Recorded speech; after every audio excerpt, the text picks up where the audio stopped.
अस्सलाम वालेकुम दोस्तों। आज की वीडियो मैंने आप लोगों के कमेंट्स देखकर बनाई है। काफ़ी लोगों के कमेंट्स आ रहे हैं कि सरकारी मुलाज़म की फौतगी के बाद बेवाओं और उनके बच्चों में पेंशन की तकसीम का तरीक़ाकार क्या है, फार्मूला क्या है, और अगर किसी सरकारी मुलाज़म की एक से ज़्यादा बीवियां हों तो उस सूरत में पेंशन की तकसीम का तरीक़ाकार क्या होगा, और अगर बच्चे बेवाओं समेत 4 से ज़्यादा हों तो उस सूरत में पेंशन की डिस्ट्रीब्यूशन किस तरह होगी। तो आज की वीडियो में सरकारी मुलाज़मीन के लिए बहुत ही अहम मालूमात शेयर करूंगा, जिसमें आप लोगों को सरकारी मुलाज़मीन के पसमानदगान में पेंशन की तकसीम का तरीक़ाकार बताऊंगा। लेकिन वीडियो में आगे बढ़ने से पहले आप लोगों से एक रिक्वेस्ट है कि अगर आप पहली बार मेरे चैनल को विज़िट कर रहे हैं और आइंदा भी इस तरह की मोस्ट इम्पॉर्टेंट इन्फॉर्मेटिव वीडियोस देखना चाहते हैं तो मेरे चैनल को सब्सक्राइब कर लें, ताकि मेरी नई आने वाली वीडियोस का नोटिफिकेशन फौरी तौर पर आपको मिल सके। और वीडियो पसंद आने की सूरत में वीडियो को लाइक लाजमी दिया करें। आप लोग लाइक देने में बहुत कंजूसी करते हैं। तो सबसे पहले तो आपको ये बता दूं कि किसी भी सरकारी मुलाज़म की फौतगी की सूरत में पेंशन का हकदार कौन होता है और फैमिली मेंबर्स या फैमिली पेंशन किसे कहा जाता है।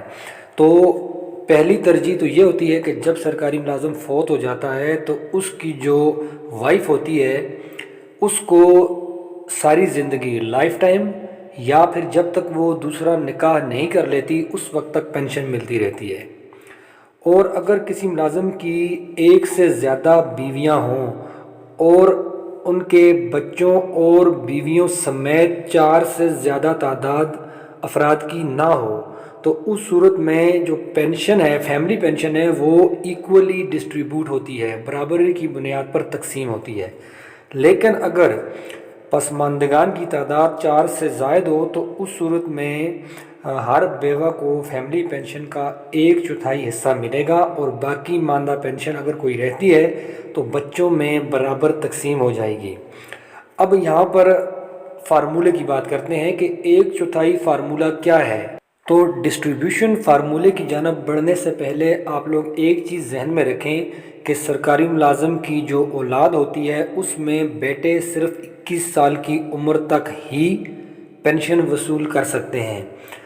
बेटियां जो हैं वो गैर शादीशुदा हैं या तलाक याफ्ता हैं या बेवा हैं।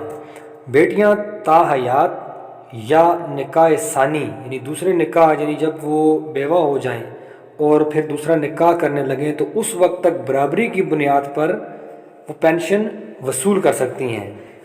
अब हम बढ़ते हैं फार्मूले की जानब। तो अगर किसी सरकारी मुलाज़म की एक से ज़्यादा बीवियां हैं, 2 हैं, 3 हैं या 4 हैं, टोटल पेंशन मिल रही है 30,000 रुपये। तो 1/4 को आपने कैसे डिस्ट्रीब्यूट करना है। तो 30,000 multiply by 1 divided by 4 equal to 7,500, यानी कि 30,000 का 1/4 बनता है 7,500 रुपये। तो अगर एक बीवी है तो उसको तो पेंशन चूँकि सारी की सारी मिलनी है, लेकिन अगर 2 बीवियां हैं तो 1/4 के हिसाब से एक बीवी को भी 7,500 मिलेगी, दूसरी को भी 7,500 मिलेगी। अगर 3 बीवियां हैं तो तीसरी को भी 7,500 मिलेगी। अगर 4 बीवियां हैं तो चौथी को भी 7,500 रुपये पेंशन मिलेगी। लेकिन अगर सिर्फ 2 बीवियां हैं तो 2 बीवियों को 7,500 एक को मिलेगी, 7,500 दूसरी बीवी को मिलेगी और बाकी बच जाएंगे 15,000 रुपये। तो अगर औलाद 4 से ज़्यादा है बीवियों समेत, यानी अगर 5 बच्चे हैं तो जो 15,000 रुपये बच गए हैं वो 3 बच्चों में इक्वल डिस्ट्रीब्यूट हो जाएंगे, फी बच्चा 5,000 रुपये।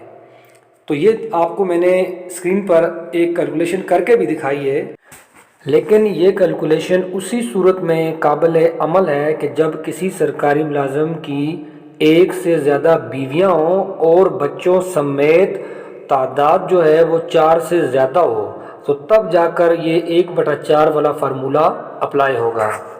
دوستو امید کرتا ہوں کہ میری آج کی اس ویڈیو سے آپ لوگوں کا پینشن کی ڈسٹریبیوشن کے حوالے سے مائنڈ کلیئر ہو گیا ہوگا، لیکن اگر پھر بھی آپ لوگوں کے ذہنوں میں کوئی سوال موجود ہے تو آپ مجھے کمنٹس کر سکتے ہیں۔ کچھ بیزی رہتا ہوں، لیکن جب بھی مجھے ٹائم ملتا ہے تو آپ لوگوں کے کمنٹس کے رپلائی میں ضرور دیتا ہوں۔ تو ویڈیو کو لائک لازمی دیجیے گا۔ شکریہ۔